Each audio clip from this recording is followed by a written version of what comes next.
अंबरनाथ से मल्लिका अर्जुन आरसी पूछते हैं, एक सच्चे साधक के लिए उसकी आध्यात्मिक यात्रा का अंत क्या है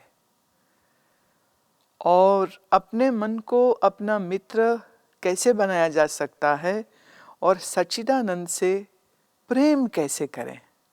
मल्लिका अर्जुन जी, सच्चे साधक की यात्रा का अंत क्या होता है?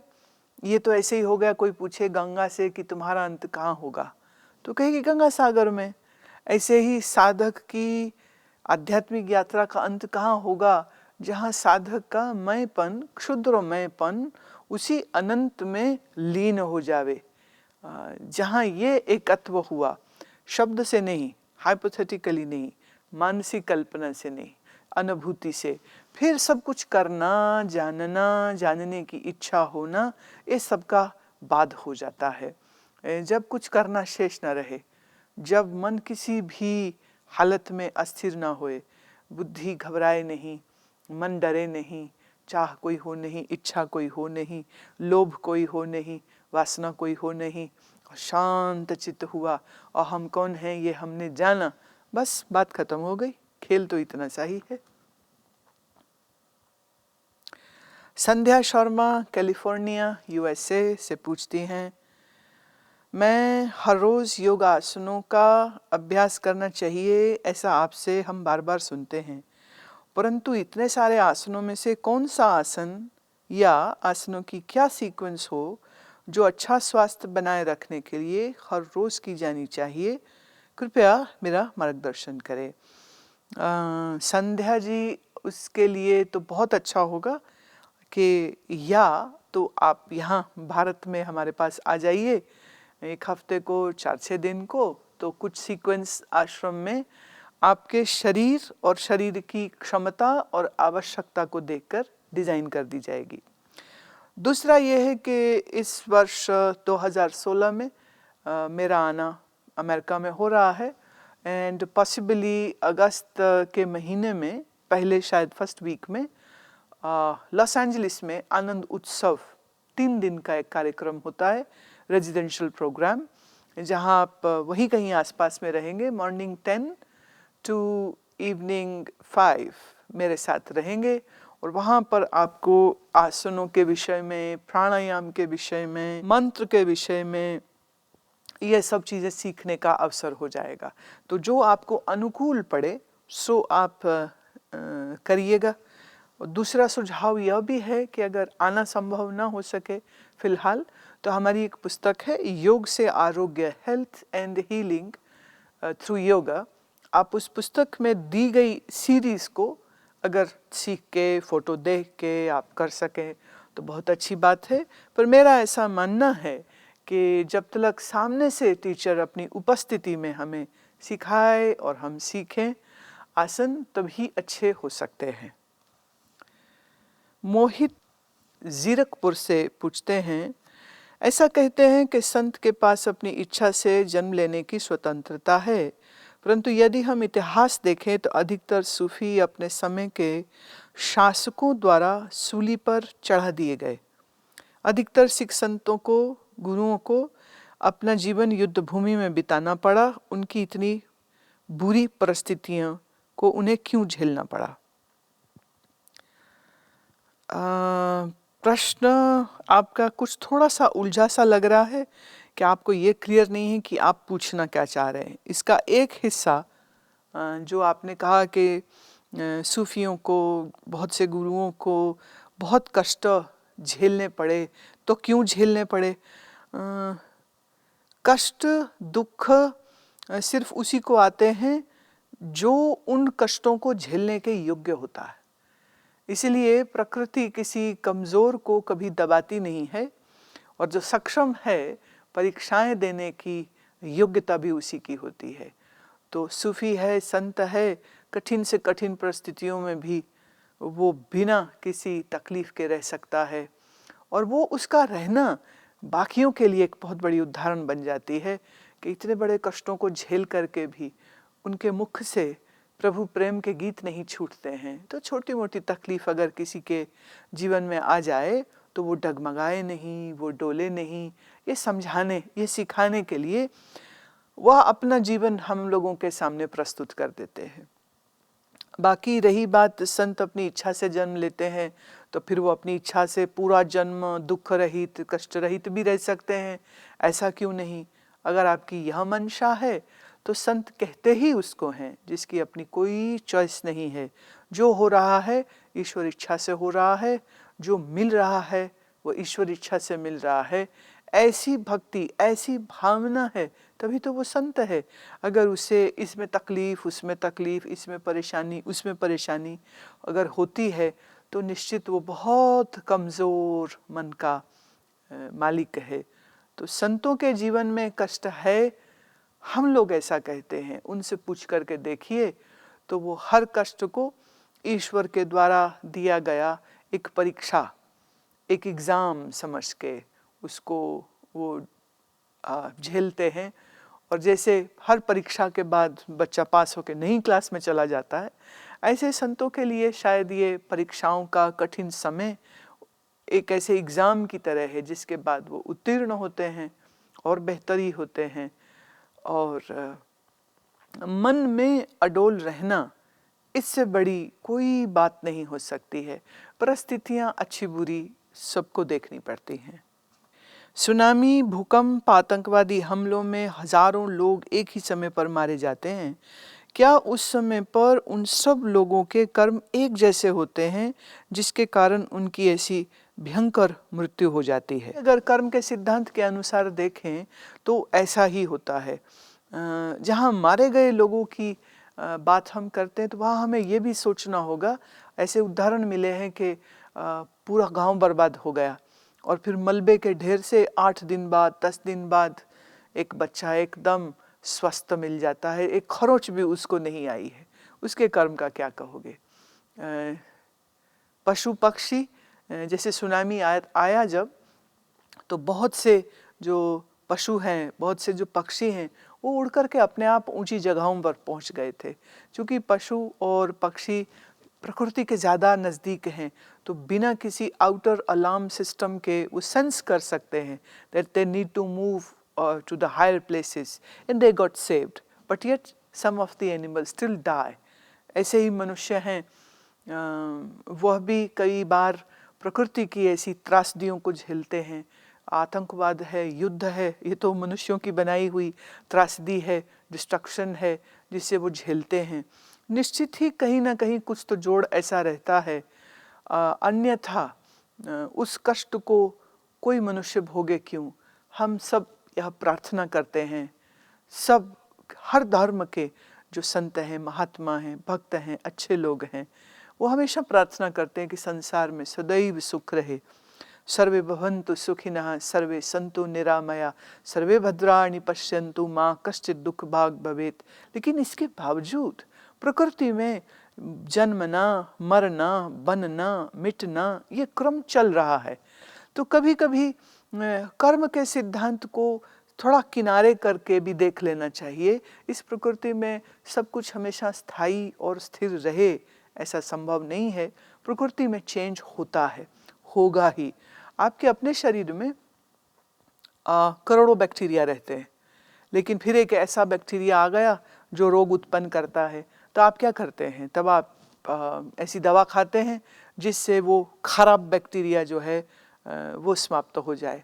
लेकिन अगर आप हैवी डोजेज ऑफ एंटीबायोटिक लेंगे तो वो खराब बैक्टीरिया तो मरेगा ही, साथ में अच्छा वाला बैक्टीरिया भी मर जाएगा।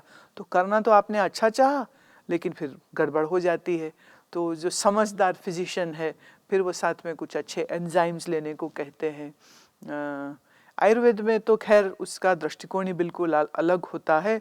कैसी भी औषधि वो देवें, अगर ऐसी कोई औषधि है जो कृमि को, कीड़े को, बुरे बैक्टीरिया को मारने के लिए देते हैं, तो साथ ही साथ वो कहते हैं जी छाछ पी लीजिएगा, खूब छाछ पीजिए, तो गुड बैक्टीरिया लैक्टोबैसिलस वो आपको मिलता रहेगा और शरीर जो है वो स्वस्थ रहेगा। तो जैसे शरीर के अंदर बुरा बैक्टीरिया है, अच्छा बैक्टीरिया है, और कभी कभी अच्छा बैक्टीरिया मर जाता है और बुरे जीत जाते हैं। कभी कभी बुरों को आप दवा के साथ मार लेते हैं, कुछ अच्छे भी मर जाते हैं। तो ये एक बनना बिगड़ना, एनाबॉलिज्म, कैटाबॉलिज्म, इसी को तो मेटाबॉलिज्म कहते हैं। ऐसे ही सृष्टि में बहुत सी ऊंच नीच, हेर फेर, युद्ध, हत्या, ये सब प्राकृतिक आपदाएं, अब ये किसी से पूछ के नहीं आती हैं, जब आती हैं तो एक साथ कई मनुष्यों की मृत्यु हो जाती है, दुखांत होता है, पीड़ा होती है। लेकिन क्यों हुआ? तो कई बातें ऐसी हैं जो प्रकृति ही बेहतर जानती है। मनुष्य अपनी छोटी बुद्धि से बहुत कुछ समझने की कोशिश कर रहा है, कुछ समझ आ भी जाता है, पर अभी भी बहुत कुछ है जो मनुष्य की बुद्धि से काफ़ी दूर है, समझ से काफ़ी दूर है। विनोद कुमार उत्तराखंड से पूछते हैं, मेरे मन में बहुत नकारात्मक विचार आते हैं, कृपया बताएं इससे कैसे छुटकारा पा सकते हैं। विनोद कुमार जी, नकारात्मक विचारों को हटाने का एक ही बेहतरीन तरीका है, अच्छा काम, कुछ रचनात्मक काम आप करते रहिए। अगर संगीत का शौक़ है तो गाइए, गाना सीखिए, नृत्य का शौक़ है नृत्य सीखिए, करिए, बागवानी करिए, दौड़ लगाइए, खेल करिए, और अगर कुछ धार्मिक बेंट आपका है तो थोड़ा भजन गुनगुनाइए, कुछ मंत्र जप करिए, कुछ कीर्तन करिए। और हम तो कई बार कहते हैं कुछ ना आता हो तो बस आँख बंद करके गोल गोल घूमिए और अपनी सारी नकारात्मकता को उस शरीर की क्रिया से, नृत्य से, गा के, कुछ करके उसमें उसको बहा दीजिए। शक्ति तो शक्ति होती है, उसका हम उपयोग कैसे करेंगे ये बात सोचने की है। Energy is energy, neither good nor bad, how you use it that makes all the sense. तो नकारात्मक सोच से परेशान हो रहे हैं तो एक आसान सा तरीका मैंने आपको कह दिया है, जिसमें रुचि हो वो करिए। तैरना आता हो तो तैर लीजिए, गा लीजिए, नाच लीजिए, भोजन पका लीजिए, गीत गा लीजिए, भगवान का गीत गा लीजिए, कुछ अच्छा पढ़ लीजिए। और अगर ये सब करके आपको लाभ ना होता हो तो फिर दोबारा से मुझे लिखिए, फिर कुछ और आपके लिए सोच लेंगे, कुछ और आपके लिए विचार कर लेंगे। लेकिन हमारे विनोद कुमार जी, दुखी नहीं रहिएगा और परेशान नहीं रहिएगा। सिमी मॉस्को से पिछले कुछ महीनों से व्यक्तियों और परिस्थितियों के संबंध में मैं बहुत संवेदनशीलता को महसूस कर रही थी। कृपया यह बताएं कि बहुत अधिक अहंकारी लोगों के साथ, जो कि अपने ही परिवार के सदस्य हैं, उनके साथ कैसे रहा जाए। मैं थोड़ा सा इसको रिफ्रेश करना चाहूँगी, जिसे आप सेंसिटिविटी टू पीपल कह रहे हो, मैं इसे भावुकता कहूँगी। संवेदनशील होना बहुत अच्छी बात होती, जिसे हम अंग्रेजी में सेंसिटिविटी कहते, पर संवेदनशील होना और भावुक होने में बहुत फर्क होता है। पतंजलि ये कहते हैं कि मन 5 स्थितियों में रहता है: क्षिप्त, विक्षिप्त, मूढ़, एकाग्र, निरोध। क्षिप्त अवस्था को आगे फिर फर्दर डिफाइन किया, और ये समझने की बात है, जब तक वेस्टर्न साइकोलॉजी का जन्म भी नहीं हुआ था, उससे भी 2500 साल पहले पतंजलि ये लिख रहे। क्षिप्त माने डिस्टर्ब्ड, तो मन की जो व्यथित अवस्था होती है वह 5 प्रकार से हो सकती, 5 कारणों से हो सकती। अविद्या, राग, द्वेष, अभिनिवेश और द्वंद्व। मूल कारण उन्होंने कहा कि अविद्या इज इग्नोरेंस, नॉट नोइंग। आप स्वयं को नहीं जानते, आप अपने साथ जो लोग हैं उनको नहीं जानते, जो आपके साथ है वो अपने आप को नहीं जानते, और उनके सामने जो है उसको नहीं जानते। अविद्या अर्थात not knowing, not realising your true existence is अविद्या। अविद्या का यह अर्थ ये नहीं कि आप हिस्ट्री ज्योग्राफी की किताबों का ज्ञान नहीं जानते। अविद्या का अर्थ है कि आप अपने आप के बारे में कुछ नहीं जानते। सिम्मी नाम लोगों ने दिया, किसी की पत्नी हो लोगों ने दिया, माँ हो, रिश्ता बायोलॉजिकल बन गया है। तमाम रिश्तेदार, कॉलीग्स, तुम्हारे कॉलेज स्कूल के फ्रेंड्स, तुम्हारे टीचर्स, तुम्हारे वर्कमेट्स, ये फिर सोशियो स्ट्रक्चर का हिस्सा हैं। लेकिन तुम्हारी जो आइडेंटिटी इस समय जो तुमने लिखी कि प्रश्न पूछने वाले का नाम सिम्मी है, ये नाम भी तुम्हारा अपना नहीं है, भी किसी का दिया हुआ। और ये बहुत चेंजेबल एंटिटी है। तुम आज भी चाहो तो अपना नाम, it's just matter of putting an affidavit in court and putting a news paper advertisement, from now on I should be called this XYZ whatever. नाम एक बहुत चेंजेबल एंटिटी है। जब आप ये कहते हैं मेरा ये जाति है, मैं स्त्री हूँ, मैं इस देश में रहती हूँ, मेरे माँ पिता ये हैं, तो वो सब उस शरीर से रिलेटेड हैं जिसकी एक आइडेंटिटी, नाम, पहचान किसी और ने दी है तुम्हें। एक छोटा सा क्लॉट ब्रेन में आ जाए या एक स्ट्रोक, हाइपरटेंशन का वेरी हैवी स्ट्रोक हो जाए,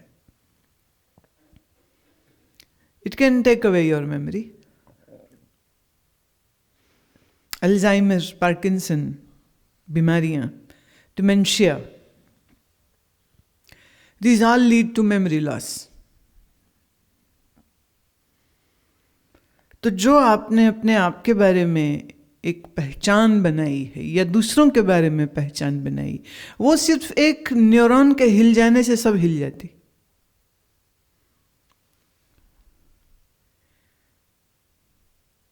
तो इसका मतलब आपका जो अस्तित्व है वो इस समय ब्रेन की उस सही फंक्शनिंग के ऊपर निर्भर है। आज भी न्यूरोलॉजिस्ट दिमाग और दिमाग की फंक्शनिंग को समझने में नाकाम है।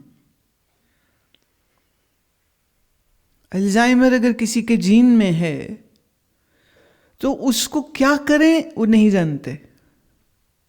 वो ना हो ऐसी कोई दवाई नहीं है, हो जाए तो उसकी प्रोग्रेशन कितनी जल्दी हो जाएगी, उसको भी स्टॉल करने के लिए कोई बहुत ज़्यादा उनके पास न दवाएं हैं, ना कोई सर्जरी है, ना कुछ और।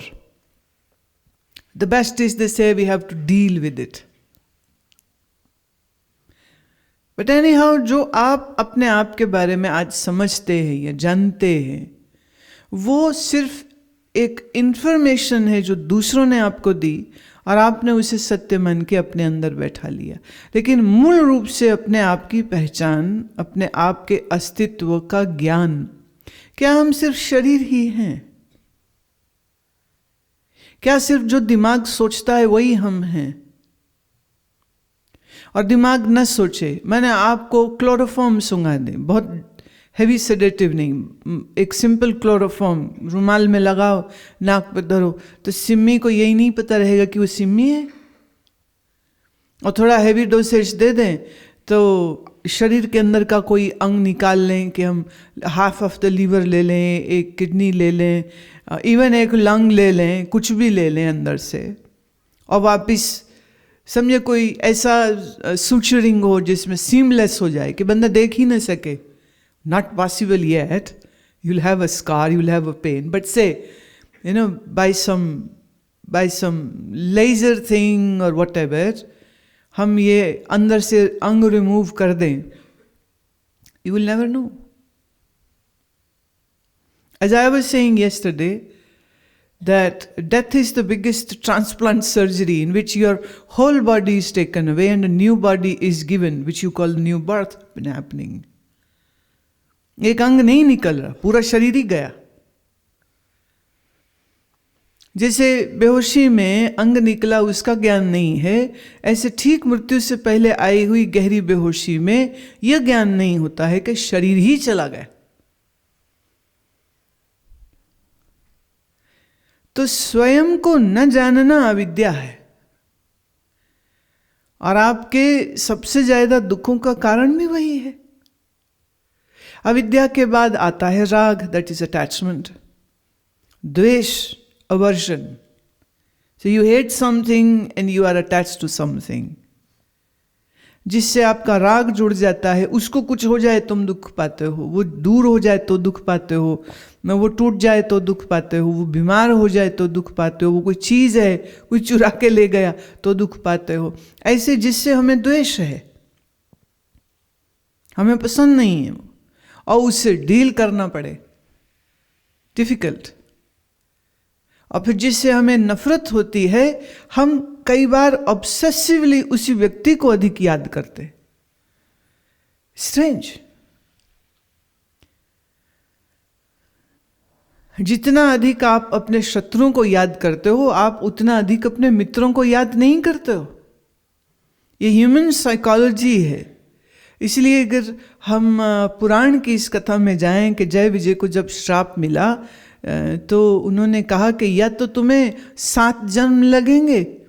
बोले इतने दूर हम विष्णु से नहीं रह सकते इतना लंबा समय, कुछ ऐसा उपाय कीजिए कि हम जल्दी वापस लौट आए.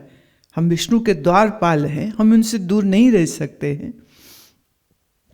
तो ऋषि ने कहा ठीक है, फिर तुम उसके साथ शत्रुता करो 3 जन्म. और यही है जो कंस और मेघना, कंस और भाई बन करके आए, रावण और उसका भाई कुंभकर्ण बन के आए, और हिरण्याक्ष और हिरण्यकश्यप बन के आए. भाई हैं, 2 थे ना जय विजय, तो 2 हो रहे, 3 जन्म हुए. तीनों में वो दुश्मनी करते. यहाँ कृष्ण से, वहाँ राम से, और वहाँ जो है वो विष्णु के दूसरे अवतार से. बोले शत्रुता करोगे तो जल्दी लौटोगे, और भक्त रहोगे तो 7 जन्म लग जाएंगे. इसका मतलब शत्रुता में ज्यादा याद करते हो.